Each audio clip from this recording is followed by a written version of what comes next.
त्र्यंबकेश्वर गावातील प्रभाग क्रमांक 2 मधील सुंदरवाडी इथे जवळपास 30 वर्षापासून रस्त्याची समस्या आहे. इथल्या नागरिकांना तसंच इथल्या विद्यार्थ्यांना शाळेत ये-जा करण्यासाठी गुडघ्या इतक्या चिखलातून प्रवास करावा लागतोय.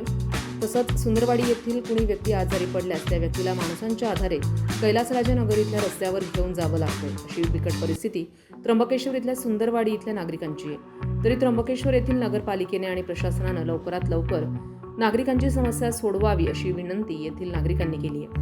अन्यथा आंदोलनाचा इशाराही देण्यात आलाय. संविधान न्यूजसाठी रामदास शीर, त्र्यंबकेश्वर.